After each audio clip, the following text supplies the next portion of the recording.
Assalamualaikum warahmatullahi wabarakatuh. Allahumma sholli ala sayyidina Muhammad wa ala ali sayyidina Muhammad. Abu Thalib segera melaksanakan apa yang disarankan oleh Buhairah, karena peringatan itu memang beralasan. Segera setelah Abu Thalib dan Muhammad meninggalkan rumah Buhairah, datanglah 3 orang ahli kitab bernama Jurair, Daris, dan Tamam kepada Buhairah. Ketiganya menyandang senjata di pinggang. Mereka bertanya kepada Buhairah, apakah ia juga melihat seorang anak dengan ciri-ciri seperti ini dan itu. Buhairah tahu bahwa mereka mencari Muhammad. Rupanya ketiga orang ini juga telah mendengar tentang Muhammad. Buhairah memandang senjata-senjata yang mereka bawa dengan perasaan ngeri. Buhairah tahu mereka mencari Muhammad dengan maksud membunuhnya. Oleh karena itu, Buhairah berusaha memberikan perlindungan kepada Muhammad. Tidak henti-hentinya Buhairah menasehati ketika tamunya akan adanya kekuasaan Allah.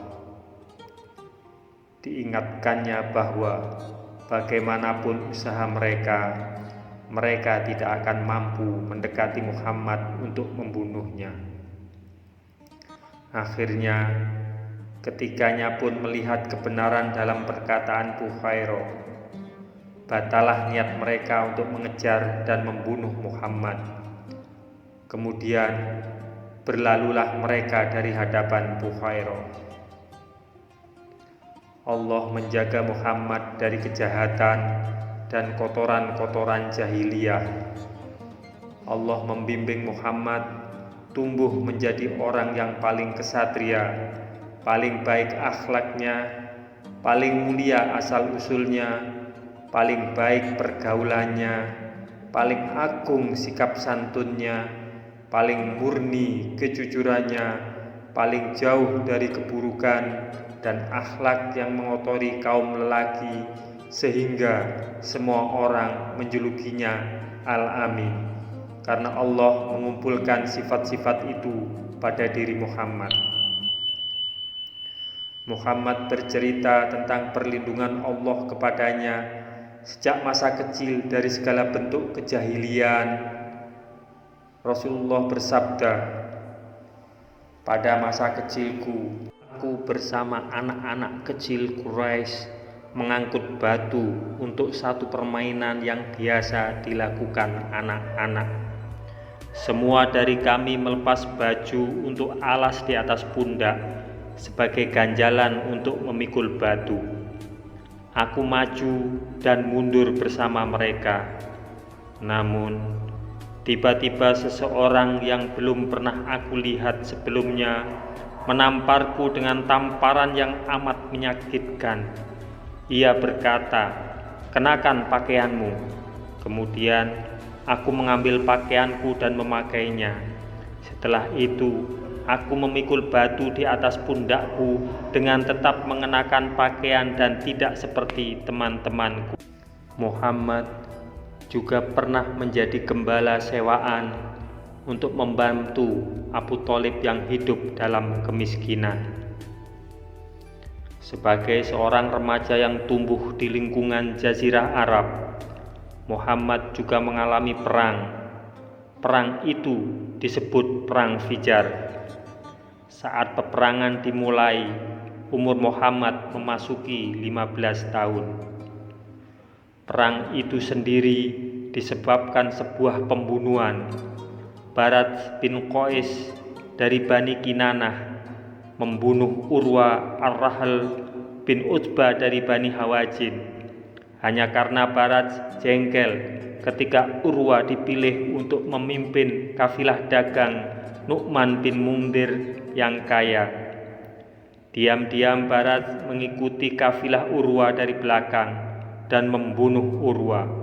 Padahal ketika itu adalah bulan suci, bulan yang tidak diperkenankan bagi siapapun untuk menumpahkan darah.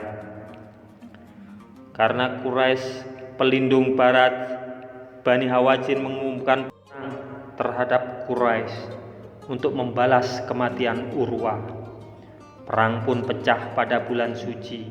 Selama 4 tahun berturut-turut, kedua belah pihak saling menyerang. Dalam pertempuran itu, awalnya Muhammad bertugas memunguti anak panah lawan yang berjatuhan dan memberikannya kepada paman-pamannya. Namun, pada tahun-tahun berikutnya, dia juga meluncurkan panah ke arah lawan untuk melindungi paman-pamannya. Perang pun berakhir dengan perdamaian atau perdalaman. Pihak yang menderita lebih sedikit korban manusianya harus membayar ganti rugi kepada pihak lawannya sejumlah selisih kelebihan korban. Dalam hal ini, pihak Quraisy yang lebih sedikit menderita korban harus membayar kelebihan korban sebanyak 20 orang Hawazin. Baraz bin Qais, si penyebab perang Fijar, adalah seorang pemabuk. Karena merusak citra sukunya, dia diusir dan mendapat naungan suku lain. Namun, di sana dia juga mabuk berat dan membuat onar, kemudian diusir lagi. Akhirnya Hab bin Muawiyah, ayah Abu Sofyan, menampungnya, walaupun hampir saja Baraz bin Qais diusir lagi karena terus berbuat onar. Dikarenakan perlindungan Hab dari Quraisy inilah Bani Hawazin menyerang Quraisy ketika Baraz bin Qais membunuh Urwa bin Utsbah. Semoga kisah ini bermanfaat untuk kita. Wassalamualaikum warahmatullahi wabarakatuh. Mudah-mudahan kelak kita akan mendapatkan syafaat dari Nabi besar Muhammad sallallahu alaihi wasallam. Amin, amin, amin ya rabbal alamin.